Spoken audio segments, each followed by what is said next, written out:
Video में आप सभी का स्वागत है।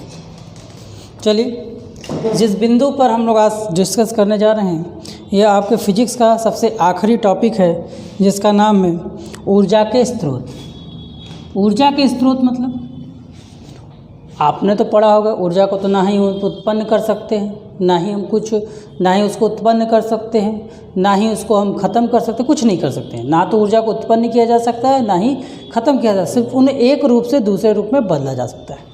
तो इसका मतलब हमें ऊर्जा पाने के लिए किसी दूसरे की ऊर्जा की ज़रूरत पड़ेगी, हमें ऊर्जा प्राप्त करने के लिए किसी दूसरे की ऊर्जा की ज़रूरत पड़ती है। यहाँ पर जो हम ऊर्जा यूज़ करेंगे वो दूसरे की ऊर्जा का प्रयोग करने के बारे में समझेंगे। अब देखिए, ऊर्जा जो सबसे ज़्यादा हम अपने लाइफ में अगर किसी चीज़ से सबसे ज़्यादा ऊर्जा ले रहे हैं तो वो होता है बेटा सब ईंधन। क्या बेटा? ईंधन। ईंधन जो है वो बहुत ही बड़ा टॉपिक है। इसी टॉपिक पर हम लोग को सबसे ज़्यादा डिस्कशन करना है, ईंधन। ऊर्जा का अगर हम बात करें तो ऊर्जा के किस तरह के सिद्धांत हैं। तो ऊर्जा अगर हम देखें, परंपरागत है और गैर परंपरागत है।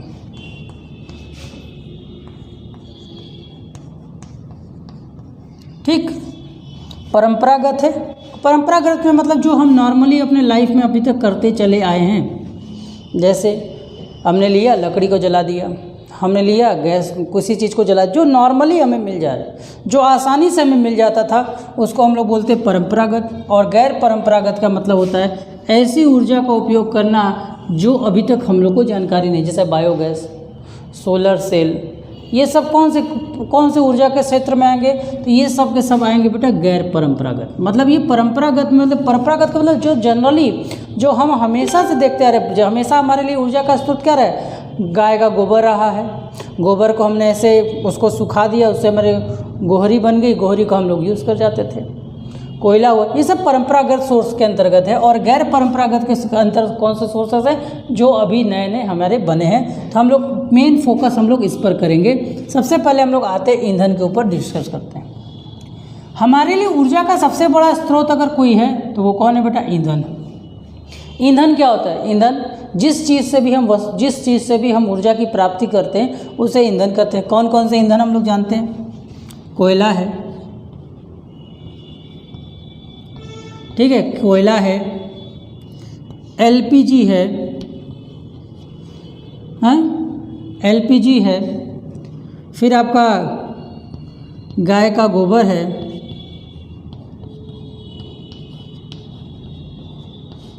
प्राकृतिक गैस है,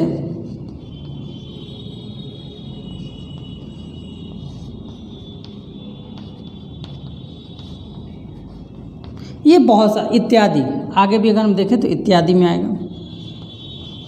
ठीक, तो ये सब क्या बेटा? ईंधन के स्रोत हैं। ईंधन के ये सब ईंधन है और ईंधन से ही हमें मिलता है बेटा ऊर्जा।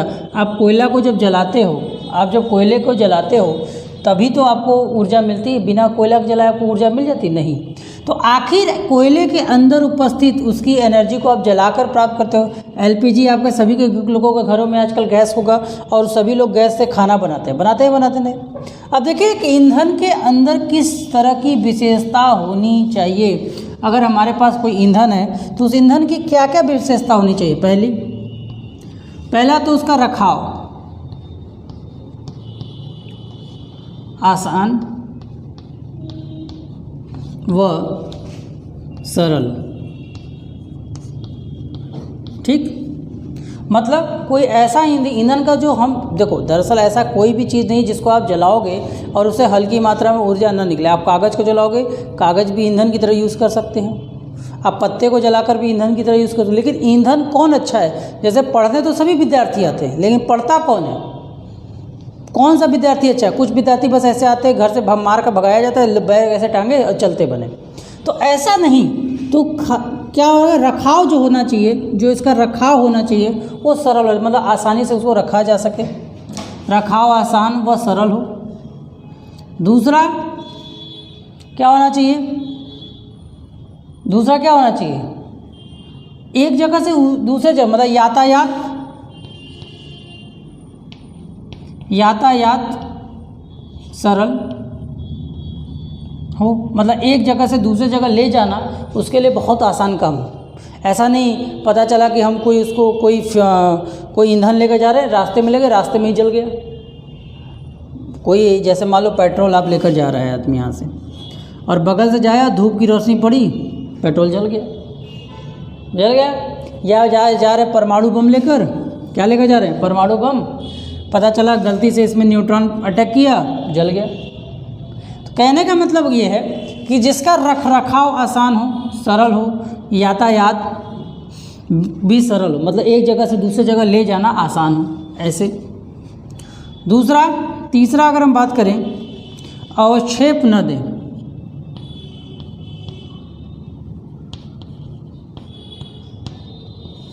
जो आपका अवक्षेप है वो क्या करे बेटा, कम से कम।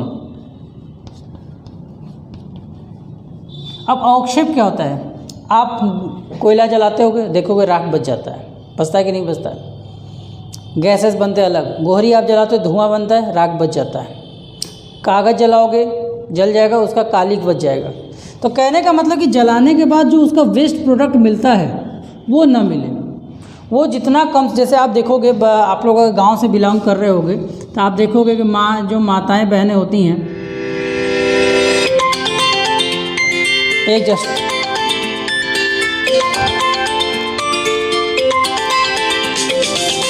तो देखो बेटा कि आपके घरों में मम्मी जो आपकी बहनें होंगी, वो क्या करती, इस पे मट्टी लगा देती थी। इसको जलाने से पहले क्या करती थी बेटा, मट्टी लगा देती थी। क्यों मट्टी लगाती थी, ताकि ये जो गंदगी है, इस पे कालिख ना पड़े, इस पे कालिख ना पड़े। क्योंकि जब कोयले से खाना बनाते हैं तो काला काला उस पर क्या जम जाता है, ये काला काला धुएं का अंश होता है, कार्बन डाइऑक्साइड होता है। तो कहने का मतलब है कि एक अच्छे इंजन को हम तब अच्छा मानेंगे, एक अच्छे इंजन को तब हम एक अच्छा वह मानेंगे जब कम से कम वो अवक्षेप दे। जैसे आप अपने घरों में एलपीजी जलाते हो, उसका कोई गंदगी मिलता है ना के बराबर। ठीक, तीसरा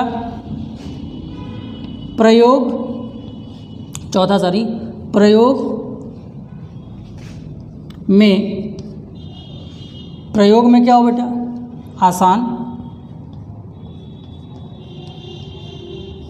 आसान हो, और क्या हो, और कंट्रोल किया जा सके, मतलब उसको संतुलन में लाया जा सके।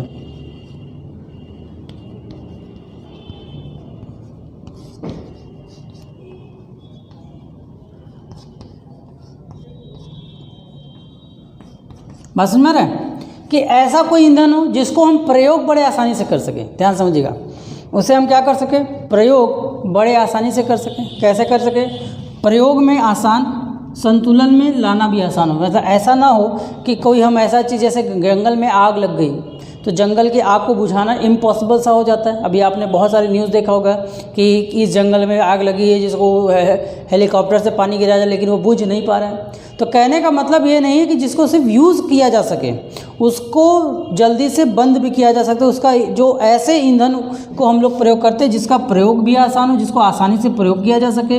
पता चला कोई इंजन है, उसको प्रयोग करने के लिए ही 10 घंटा मेहनत करना पड़े, तो ऐसा नहीं करना है। कोई ऐसा ईंधन है, जैसे आप गैस जलाते हो, तुरंत आपका जल जाता है। पाँचवा, ठीक है, पाँचवा क्या होना चाहिए भाई, पाँचवा इसका जो है कैलोरी वैल्यू।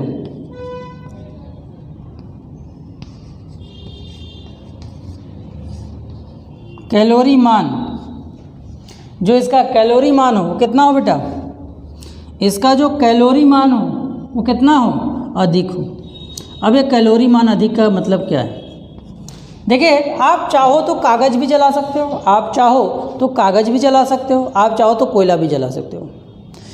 किसमें आपको ज़्यादा हिट मिलेगा, किसमें आपको ज़्यादा काम कर पाओगे, कोयले को जलाकर कि समान रूप से 10 किलो कोयला 10 किलो कागज़, समान रूप से रखो, 10 किलो कोयला 10 किलो कागज़, तो किसको 10 किलो कोयले को जलाओगे तो काफ़ी देर तक चलता रहेगा। मतलब उससे क्या हो, कैलोरी वैल्यू, मतलब उसका जो प्रयोग है, जो उसका वस्तु का चीज़ें हैं, उसको बहुत आसानी से, मतलब कम अमाउंट में भी ज़्यादा गर्मी पैदा किया जा सके। ये सब अपने ईंधन हैं। तो जितने भी आपको ईंधन मिलेंगे उनमें यह 5 गुण अवश्य होना चाहिए। पहला, रखरखाव आसान हो, किसी को भी आप ऊपर नीचे कर सकते हो, यातायात सरल हो, अवक्षेप कम से कम दे, प्रयोग में आसान हो, संतुलन में लाया जा सके और कैलोरी मान इसका क्या हो, बहुत ही और कैलोरी मान बहुत ही अधिक हो। ठीक है, चौथा और लिख ले रहे हैं, सुगमता से प्राप्त हो,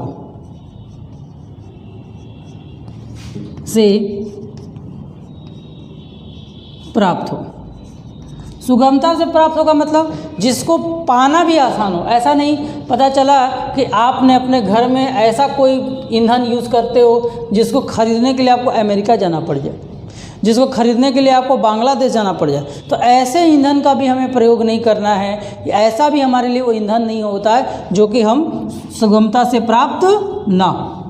ठीक है, तो ये 6 क्वालिटीज़ अगर किसी भी ईंधन में मिल जाता है तो उसे हम लोग आदर्श ईंधन के नाम से जानते हैं। अब इस आदर्श ईंधन का मतलब होता है बेटा, अब ज़रूरत के हिसाब से जगह जगह पर ईंधन का प्रयोग अलग अलग होता है। जैसे फॉर एग्जांपल हम अपने घरों में क्या करते हैं बेटा, एलपीजी ईंधन को प्रयोग करते हैं। एलपीजी ईंधन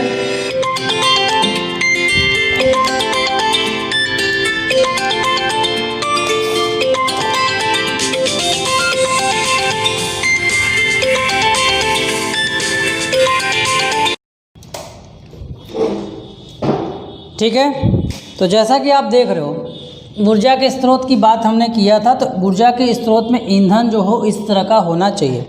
अब हम बात करते हैं ईंधन के प्रकार की। ठीक है, तो अब ये भी डिपेंड करता है कि हम ईंधन का जो प्रयोग है वो ज़रूरत के हिसाब से करते हैं, कहाँ किस प्रकार की ज़रूरत है। ठीक है, अब जहाँ पर जिस प्रकार की जैसे घर में अगर खाना बनाना है तो ईंधन में सबसे ज़्यादा कैलोरी वैल्यू किसके पास है, नाभिकीय ऊर्जा के पास है। हाँ, परमाणु बम फोड़ दिया जाए, बोलो नहीं। तो कहने का मतलब है जहाँ पे जिस तरह की ऊर्जा की ज़रूरत होती है उस हिसाब से हम ईंधन का चयन करते हैं। मैंने बताया कि किसी ईंधन को चयन करते समय इन 6 बातों का ध्यान जरूर रखते हैं। इसके अलावा हमें कितनी चीज़ की ज़रूरत है उसके आधार पर बाकी बातें की जाती हैं। अब अगर हम बात करें ईंधन कितने तरह के हैं, तो ईंधन देखिए 2 प्रकार के हैं। ठीक है, ईंधन को अगर हम देखें तो 2 प्रकार से बांट सकते हैं। कैसे, प्राप्त होने वाले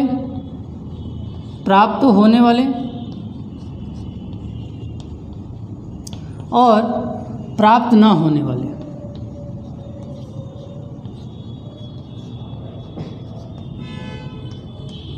ठीक है, प्राप्त होने वाले से मतलब क्या है, ऐसे ईंधन जिनको हम बार बार प्रयोग में लाया जा सके और ऐसे ईंधन जो बार बार प्रयोग में लाया ना जा सके। जैसे इसमें समझिए, इसमें आपका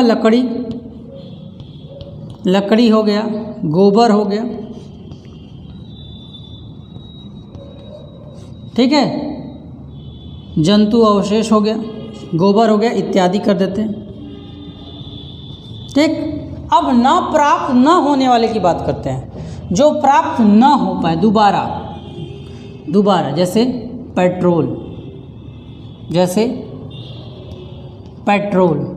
पेट्रोल आपको दोबारा मिलेगा, बताइए, पेट्रोल आपको दोबारा मिलेगा, नहीं मिलेगा। कब कहोगे हाँ नहीं सर अभी जाएंगे पेट्रोल पंप से खरीदेंगे, मिल जाएगा। तो यहाँ देखो बेटा बात ऐसी की जा रही जिसको बनने में तुरंत समय लगे ज़्यादा। पेट्रोल को डीजल हो गया, प्राकृतिक गैस हो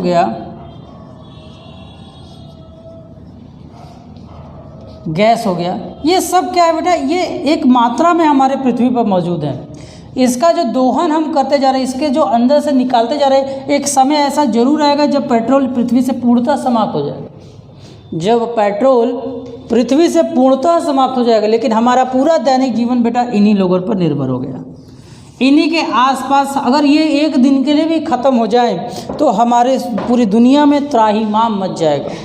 मतलब हमारे सभी काम धंधे, इंटरनेट जितने भी चीज़ें जो भी हम कर रहे हैं वो सारी चीज़ें ख़त्म हो जाए। जैसा कि अभी कोरोना काल में जितनी भी बहुत बड़ी चीज़ें थी वो सब धराशायी हो गई और फिर से हम कृषि जगत की ओर चले गए। ऐसा नहीं कि सिर्फ एक डिपार्टमेंट खराब होगा, पूरा का पूरा कृषि तब भी बर्बाद हो जाएगा। बीज को एक जगह से दूसरी जगह कैसे ले जाएंगे, आप किसी वाहन से ले जाएंगे और वाहन को ले जाने के लिए इसका प्रयोग किया जाता है। तो चूंकि यह मात्रा में कम है तो इसलिए हमें इसका प्रयोग निश्चित रूप से हिसाब से करना चाहिए। और ये जो है या इसको ऐसे भी बोल सकते हैं नियमित मात्रा वाले, और ये अनियमित।